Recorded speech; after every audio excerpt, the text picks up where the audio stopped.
अविनाश, तुम कब मेरी बात सुनोगे? आखिर मैं तुम्हारी पत्नी हूँ। काव्या ने गुस्से से अविनाश से कहा। अविनाश बिना बोले घर से बाहर निकल गया। अब ऐसा हर दिन होता है।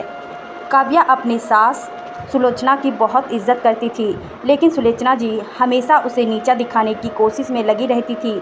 आज भी वही काव्या ने सुबह जल्दी उठकर नाश्ता बनाया। अविनाश को सूजी का हलवा बहुत पसंद था, इसीलिए उसने नाश्ते के साथ हलवा भी बनाकर सभी को परोस दिया।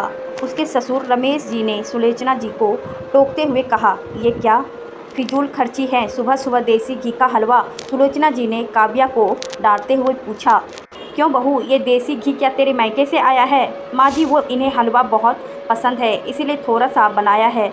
यह कहकर काव्या अविनाश की तरफ देख रही थी। शायद वो कुछ बोले, तभी सुलोचना जी ने कहा, मैं सब जानती हूँ, मेरे बेटे का बहाना करके खुद खाने का मन होगा। अविनाश चुपचाप नाश्ता करते रहे। काव्या की आंखों से आंसू छलक गए। इससे ज़्यादा बुरा तब लगा जब अविनाश बिना हलवा खाए ही ऑफिस के लिए चले दिए। काव्या घर का काम समेटने में लग गई। इधर सुलोचना जी बाहर ड्राइंग रूम में बैठकर बड़बड़ाती रही।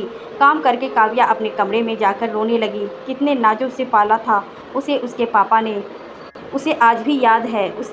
एक बार उसने गाजर के हलवा बनाने के लिए कहा था, लेकिन माँ ने सूजी का हलवा बना दिया था। पापा को जब यह बात पता लगा तो वो तुरंत बाजार गए। वहाँ से ढेर सारा गाजर का हलवा लाए थे और उस दिन बिना कहे 2-3 दिन में गाजर का हलवा बनने लगा। आज उसे सूजी के हलवे के लिए कितनी बातें सुनाई जा रही है। उसे गुस्सा सास ससुर पर नहीं, अविनाश पर था, जो कि कुछ नहीं बोल पाए।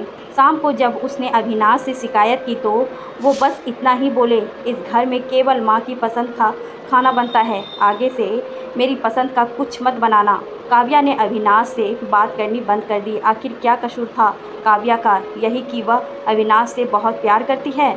इसी तरह कुछ दिन बीत गए। एक दिन काव्या ने सुलोचना जी से कहा, माँ जी, मैं अपने घर जाना चाहती हूँ कुछ दिन के लिए। अगर आप कहें तो आज ही चली जाऊँ। कई दिन पहले माँ का फ़ोन आया था, कह रही थी पापा की तबीयत ठीक नहीं है। सुलोचना जी वहाँ जब भी जाती है 1 सप्ताह से वापस नहीं आती है। घर का काम कौन करेगा? तेरे ससुर और मेरा बेटा शाम को थक हार कर घर आएंगे। यहाँ उन्हें खाना भी नसीब नहीं होगा। मुझे तो चक्कर आ रहे हैं, मैं खाना नहीं बना सकती। जाना है तो 1 दिन के लिए चली जा। काव्या मन मार कर 1 दिन के लिए पीहर पहुंच जाती है। वहां पहुंचकर उसे और भी आश्चर्य होता है। भाभी, मम्मी पापा कहाँ गए? काव्या ने घबराकर पूछा। उन दोनों को घर में मन कहाँ लगता है, तीर्थ पर गए हैं, न जाने कब आएंगे। वैसे तुम कितने दिनों के लिए आई हो? क्योंकि मुझे भी अपने पीहर जाना है। संगीता भाभी का यह व्यवहार देखकर काव्या चौंक गई। क्या ये वही भाभी हैं जो उसने बहुत स्नेह जानती थी? काव्या सोफे पर बैठी सोच रही थी। अच्छा, वो जो भैया ने मकान के पेपर साइन करा लिए थे, मैंने अपना हिस्सा छोड़ दिया था। शायद उसी साइन के लिए मेरे से प्यार जताया जा रहा था। काव्या उठकर खड़ी हो गई। भाभी, मुझे कुछ काम याद आ गया, मैं फिर आऊँगी, कहकर वह तेज़ी से घर से बाहर निकल गई। पीछे से गेट बंद होने की आवाज़ वह समझ गई कि उसके जाने से भाभी को कोई खास फर्क नहीं पड़ा। भारी कदमों से चलते ही वह मंदिर पहुंच गई, क्योंकि शाम से पहले यदि ससुराल जाती तो सुलोचना जी उससे कई सवाल करती। मंदिर में जाकर उसने भगवान के दर्शन किए, बस ना कुछ मांगा ना कुछ बोला। भगवान के चरणों में शीश नवाकर वह बाहर आकर बैठ गई। तभी सामने के पेड़ के नीचे उसे अपने माता पिता बैठे दिखाई दिए। काव्या भागकर उसके पास पहुंची। काव्या को देखकर उसकी माँ रोने लगी। बेटी, तू यहाँ कैसे? पापा ने पूछा। वो छोड़िए, ये बताइए आप यहाँ कैसे? आप तो तीर्थ यात्रा पर गए थे। काव्या के सब्र का बांध टूट गया। उसकी आंखों से आंसू बह रहे थे। बेटी, तेरी भाभी ने तुझसे झूठ बोला है। बिजनेस में पैसा लगाने के लिए तेरे भैया ने मकान अपने नाम करा लिया। मकान के कागज गिरवी रखकर राहूकार से कर्ज लिया। उसके बाद हम बोझ बन गए, हमें घर से निकाल दिया। पापा, अब क्या होगा? काव्या ने रोते हुए पूछा। बेटी, तू चिंता मत कर, हम कहीं वृद्धा आश्रम में चले जाएंगे। तू अपने ससुराल जा, वहाँ किसी को यह बात मत बताना। अपने माँ बाप को इस हाल में देखकर वह उन्हें अपने साथ ले जाना चाहती थी, लेकिन जहाँ उसकी कद्र नहीं है वहाँ माँ बाप की क्या इज्जत होती। भारी मन से काव्या ससुराल की ओर चल दी। आज उसे अपने लड़की होने पर अफसोस हो रहा है। काश वो अपने माता पिता के लिए कुछ कर पाती। घर आकर उसने बहुत मुश्किल से घर का काम निपटाया। उसके बाद अपने कमरे में जाकर गुमसुम बैठ गई। उसकी आंखों से आंसू बह रहे थे। अविनाश अपने ऑफिस के काम में लगे हुए थे। जब वो सोने आए तो काव्या से पूछ बैठे, क्या बात है, आज फिर माँ की कोई बात बुरी लग गई जो आंसू बह रही है? काव्या अपने को रोक नहीं पाई और उसने रोक कर सारी बात अविनाश को बता दी। क्या माँ पिताजी को यहाँ ले आए? वो इस उम्र में कहाँ जाएंगे? अविनाश ने कोई जवाब नहीं दिया और करवट लेकर सो गए। इस बात से काव्या को बहुत गुस्सा आया।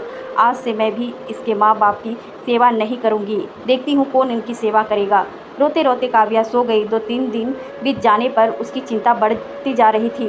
एक दिन वह सब्जी लेने बहाने उसी मंदिर में पहुंची, लेकिन उसके माता पिता वहां नहीं थे। पंडित जी, यहाँ मेरे माता पिता उस पेड़ के नीचे बैठे थे, कई दिन से उनका कुछ पता है? तुम्हारा नाम काव्या है क्या? पंडित जी के मुँह से अपना सुनकर काव्या ने पूछा। जी हाँ, लेकिन आपको कैसे पता? तुम्हारे माता पिता ने यह पता दिया था और कहा था वो अब यहाँ रहते हैं। काव्या ने पता देखा और यहाँ से कुछ दूर था।